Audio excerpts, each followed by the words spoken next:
As the war between Israel and the Hamas militant group escalates, Israel Defense Forces are now preparing for a ground offensive in Gaza. Israel is poised to launch the attack into the northern half of Gaza. It is an attack that is filled with uncertainty and whose potential humanitarian consequences are grim, as Israel vows to destroy and eliminate Hamas completely. The IDF has ordered evacuation of Israeli residents from the Gaza border town of Sderot. The residents are being moved to Eilat and Jerusalem, and many might even be moved to Tel Aviv. They even dropped evacuation leaflets in the northern region of Gaza. The Israeli Defense Forces has announced that they will not target the corridor used by Gaza residents who are evacuating towards the southern border. All of this comes on the back of massive military deployment in southern Israel. Israel, which has the superpower backing it, the U.S. has pledged full support, which is unconditional. American warships have arrived in Israel, so have aircraft and reportedly $2 billion worth of munitions.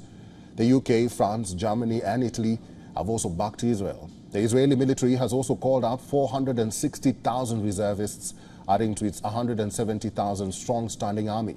While on the other hand, Hamas has nearly 16,000 armed militants who are expected to fight off Israeli forces, and another 6,000 Islamic Jihad militants who are also expected to join in.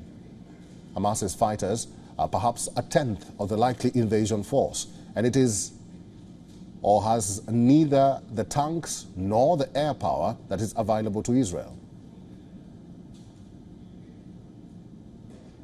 Well, such an overwhelming ratio should give the Israeli Defense Forces a high chance of capturing the area of the Gaza Strip.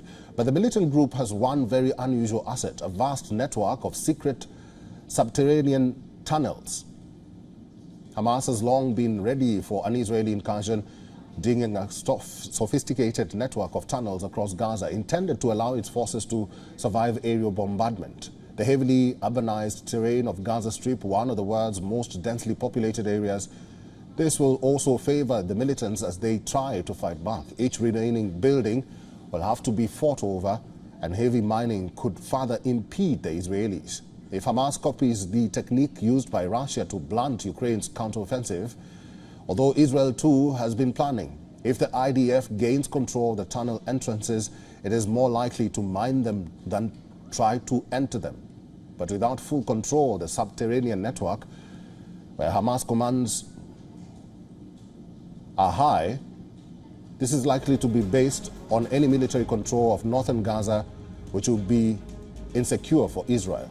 Moreover, by Thursday, Israel's Air Force said it had dropped 6,000 bombs on Hamas targets. It has resulted in whole neighborhoods of Rimal in Gaza City being razed to the ground.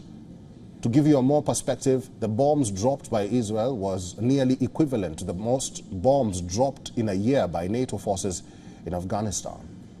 With the ground offensive imminent, the near certain reality is that it will be bloody. And it is possible that international political support for Israel, which is high after Hamas's brutal attack, might dip as more Palestinian civilians are killed or remain trapped without shelter, food, or even electricity. There's also the question of what Israel's medium-term strategy will be if it is able to seize control of the northern half of Gaza.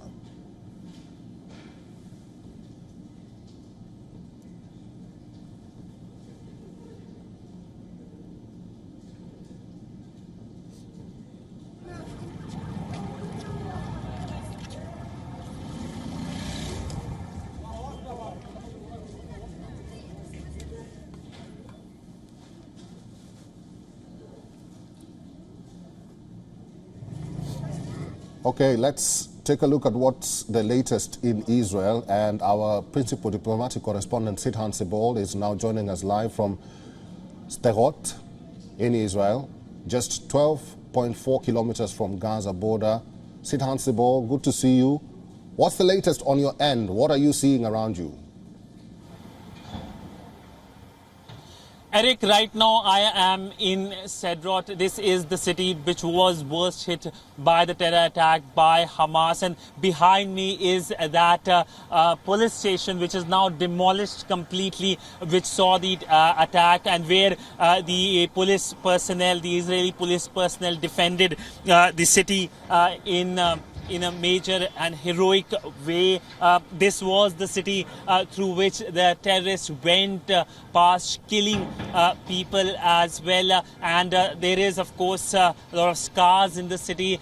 We have been in the city for now 3 hours, and it is complete ghost town. We managed to speak with one last civilian in this city who bravely told us that she is not going to leave the city where she was born, and she, of course, was determined to stay in the city. The city has seen several rocket attacks, including one when the WION team was present and is still present in this city. And this city is the border town with Gaza, where, of course, we know that there is massive build-up by the Israeli forces. We have seen all security personnel all around this place. But again, let me show you the situation on the ground.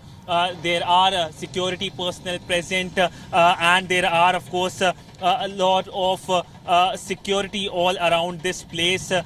Essentially, now the city has become a ghost town where nobody is coming. Most of the people have left this city now. The focus, of course, remains to make sure that the situation does not exacerbate in any senses. Security, of course, has been massively increased in the city and in southern part of Israel. Since morning, what we have seen are a lot of tanks who have traveled towards southern part of Israel, reinforcement as well. And of course, we have been asked to stay safe because situation can escalate any time as well.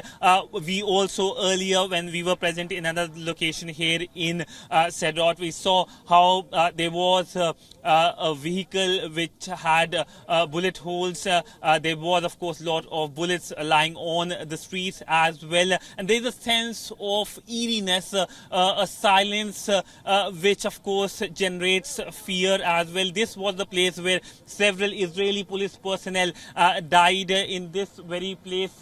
Of course, there are a lot of security personnel present around us. But essentially, the focus remains from the Israeli side is when it comes to its action in Gaza, because remember, there is a lot of build-up at the Israel-Gaza border, just very near from the location where I am standing, and there is a ground invasion which is expected to happen to what Israel says to deal with Hamas hideouts, but that can lead to a lot of humanitarian crisis in Gaza, where, of course, the people from northern part of Gaza will be moving to southern part, leading to a major humanitarian catastrophe, which UN has warned.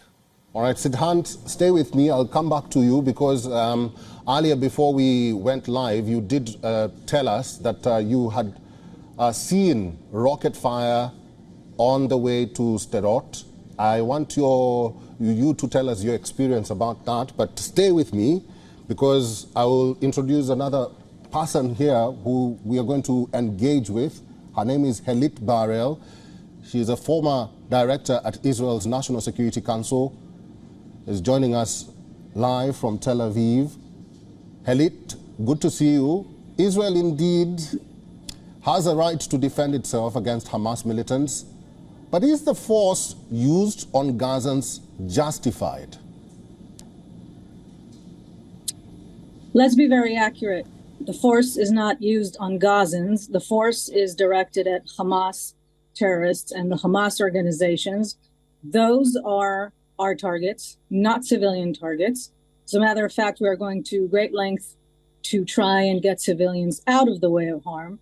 And I don't know if you have received those reports there, but we have very critical reports coming out that Hamas is preventing or trying to prevent the exit of civilians from the areas that are going to be affected, taking their car keys, taking their identification, and some worse actions as well.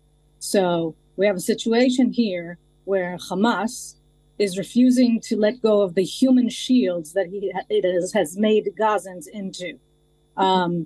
What Israel can do within the rules of international law as they pertain to war fighting, Israel will do. Israel will never target civilians or use extreme force at civilians. But as you know, in all wars, these damages can happen. There are efforts being put forth for humanitarian corridors and safe passage to Egypt. There's a lot of objection to that by Egypt.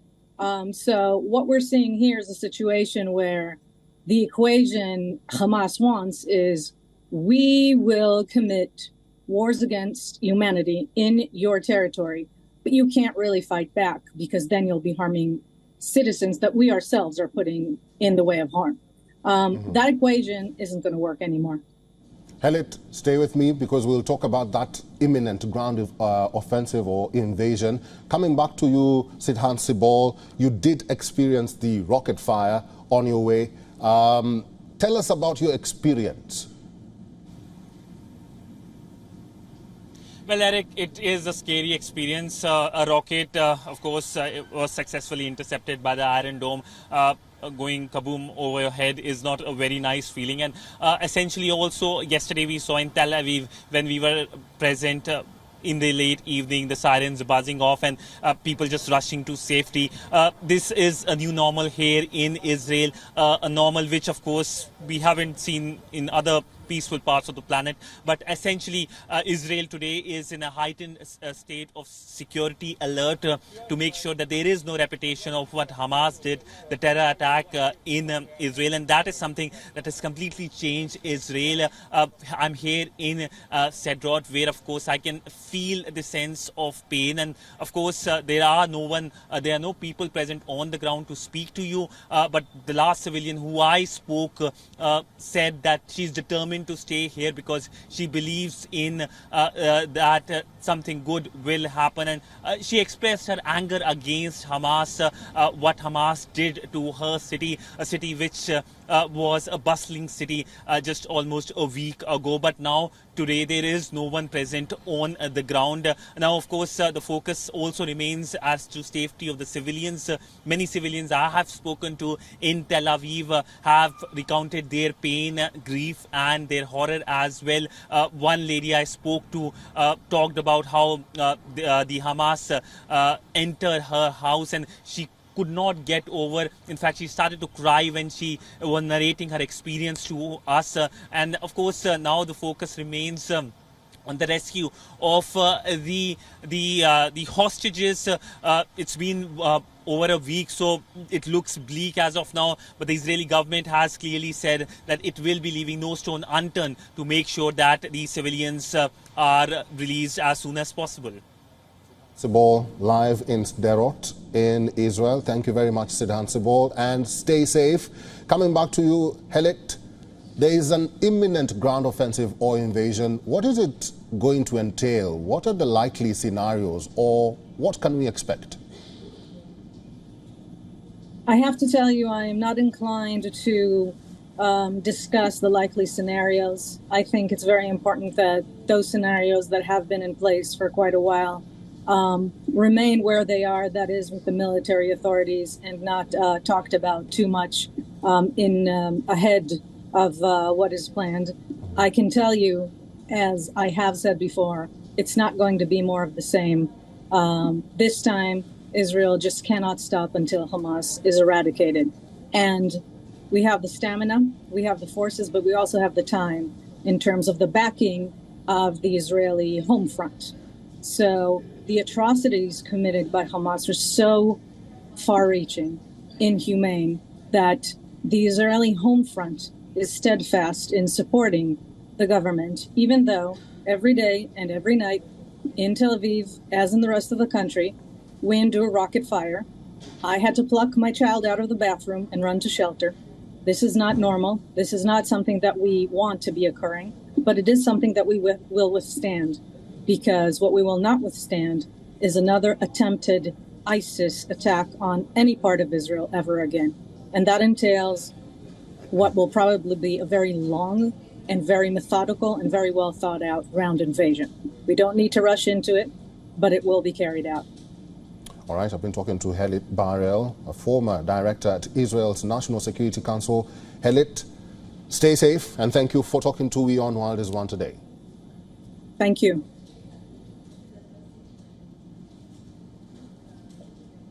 WION is now available in your country. Download the app now and get all the news on the move.